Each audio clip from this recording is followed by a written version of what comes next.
Hey everybody, it's 9 o'clock and 9 o'clock is with me, Father Warner. Today is the Tuesday of the fourth week in Ordinary Time. It's also the memorial of St. John Bosco. So if you know one of your Salesian fathers who's a priest friend, do call him up and wish him a very, very happy feast. Our text is a very long text. It's taken from Mark chapter 5, verse 21 to 43, and I'm recommending that you read it by yourself. It covers the girl who was restored to life, Jairus' daughter, and also the woman who was hemorrhaging. But I recommend that you read this text and then carry on with the explanation which I'm giving you. I've entitled today's teaching, Desperation Has No Dignity.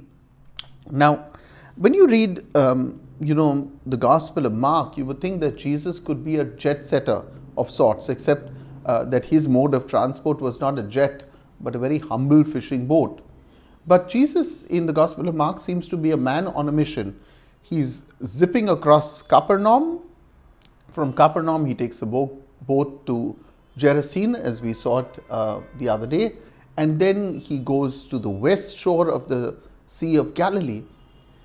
His travel by boat finds mentions several times in chapter 4 and in chapter 5 of the Gospel of Mark. If you want references, go to Mark chapter 4, verse 1, verse 36, verse 37, chapter 5, verse 2, and again at 5, verse 21. All references to Jesus in a boat. But we also know that these boats became his pulpit. When there were large crowds gathered around him, he simply got into a boat, as we'll see in chapter 4, verse 1 and chapter 5, verse 21. He gets into a boat and uses the boat as a pulpit to talk to people who are on the shore. Now, we are told today of two miracle stories rolled into one incident, and I have dealt with the interesting details of this same teaching in a previous article that I wrote. You will find it, for those of you who receive my daily blog via WhatsApp. It has been sent to you. For those of you who would like to receive the daily blog, the text version, please send me a WhatsApp message and I will then respond to you.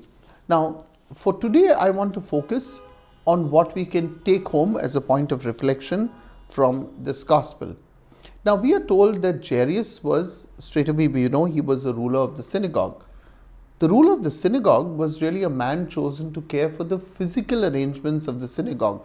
So he cared for the building, he cared for the contents of the building, and he would also be responsible for the arrangements of worship.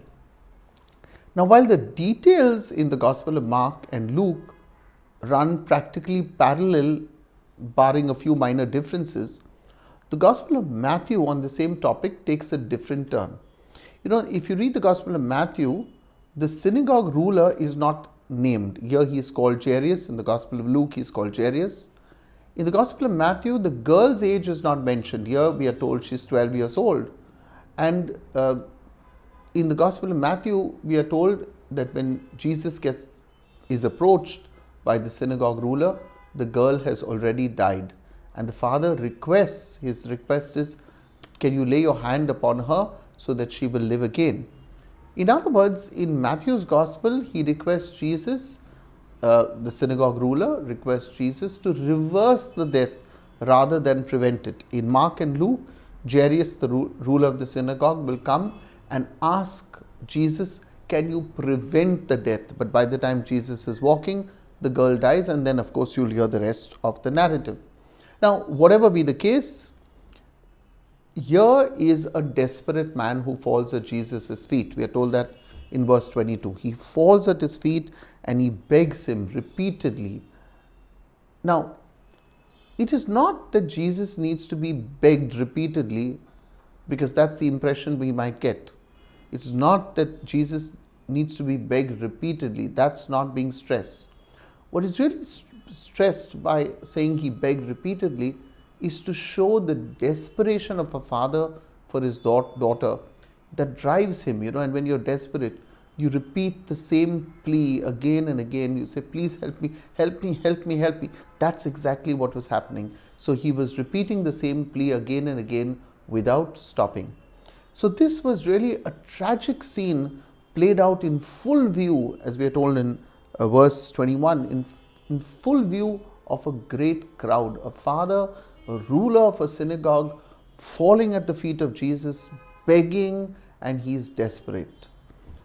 And as I've entitled today's teaching, desperation has no dignity, it only has determination.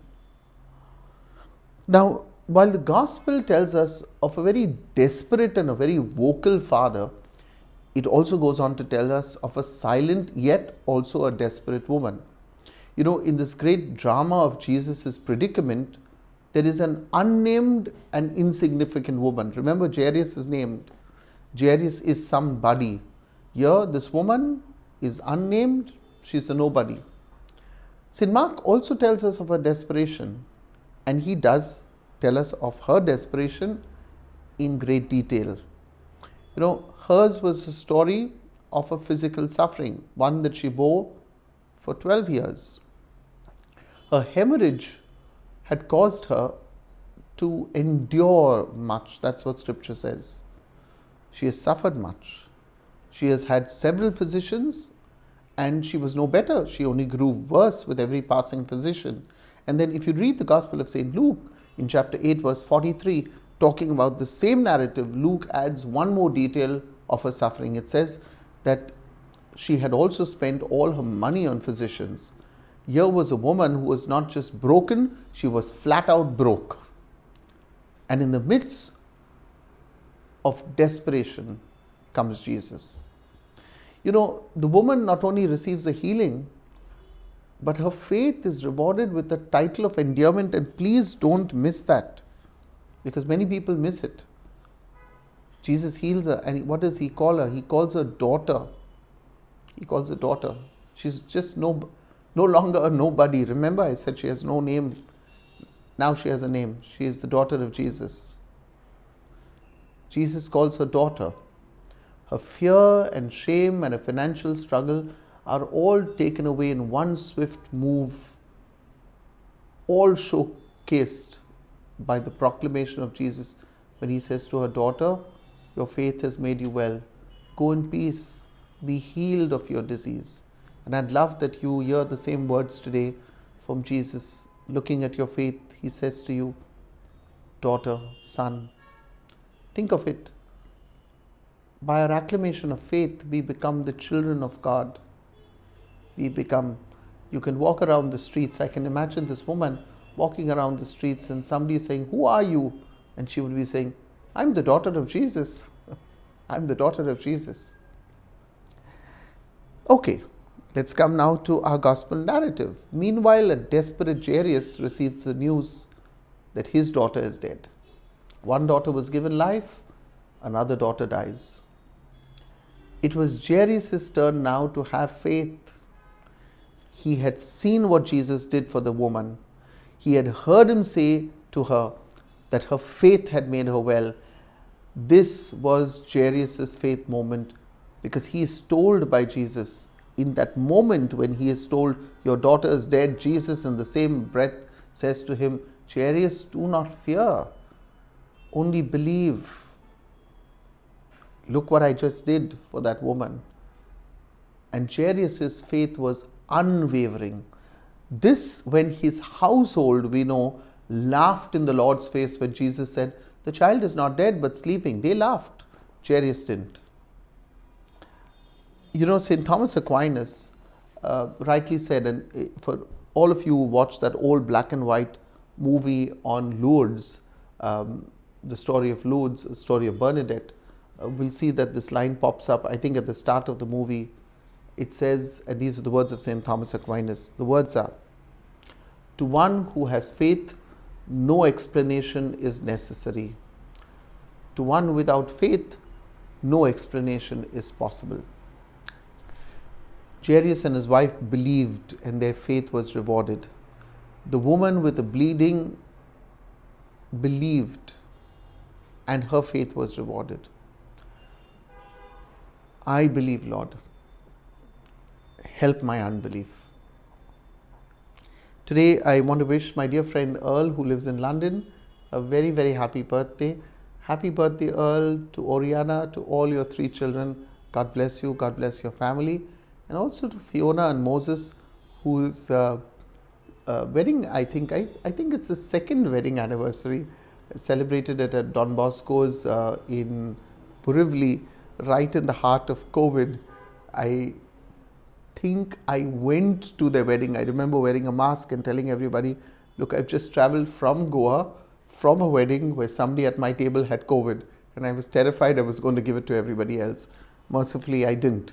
So happy anniversary to you, Fiona and Moses, and to all of you. God bless you. I hope this teaching really struck a chord in your heart. And if it did, like it, share it, subscribe to this channel, and leave your own faith story in the comment section. God bless you. Thank you to all of you who've contributed to our children's life today in Goa. We have 11 children. I'm sure Wilson keeps putting some pictures. I don't see the edited version of these teachings. I just do a raw cut, speak from my heart, and then he adds both the names of those who have contributed as well as sometimes pictures of the achievements and photographs of our home in Goa. God bless you, God preserve you, God keep you. I'll see you tomorrow at 9 o'clock.